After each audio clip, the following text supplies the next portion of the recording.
সরকারের প্রথম 100 দিনে 605টি খুন, 196টি অপহরণের। এই যে রুমিন ফারহানা সংসদে বৈশা বললেন 100 দিন হয়েছে সরকারের, 600 খুন, ধর্ষণ। আসলে এই ধর্ষণ এইভাবে কেমনে থামানো যায়? একটা দেশে সরকারই পারে, একটা দেশের সরকার মন্ত্রী মিনিস্টাররা পারে খুন, গুম, সন্ত্রাসী এবং কি নারী নির্যাতন থেকে বাঁচানোর জন্য। আর আমাদের দেশের সংসদ সদস্যদের একটাই টার্গেট থাকে, কোনভাবে ধর্ষণ বাড়ানো যাব, কোনভাবে নারী নির্যাতন বাড়ানো যাব, কোনভাবে পকেটে টাকা চুরি করানো যাব। এই যে এসআই আলম গ্রুপ, দেখেন সব ব্যাংক ট্যাঙ্ক যা আছে তারা লুটপাট করে খাইতেছে। এটা কি সরকারি দল যারা আছে তারা দেখে না? তারাও কিছু টাকা খাইতেছে।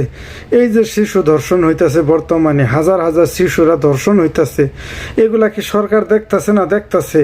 যেগুলা গ্রামের মধ্যে যেগুলা ধর্ষণ হইতেছে, শিশু ধর্ষণ হইতেছে, এগুলা কিন্তু সোশ্যাল মিডিয়াতে বর্তমান সময় যাই না।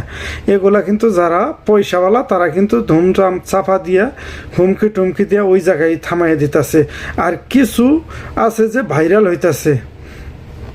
এইভাবে যদি আমাদের দেশটা চলে, এই গুণ খুন তারপরে ধর্ষণকারী, এইভাবে যদি আমাদের দেশটা চলে, আমাদের দেশ যে তারেক রহমান আমাদের দেশটা বিগত 5 বছর যিনি ক্ষমতায় থাকতো, এই 5 বছরে কমসে কম 50 লাখ ধর্ষণের শিকার হব, কমসে কম 50 লাখ এর উপরে।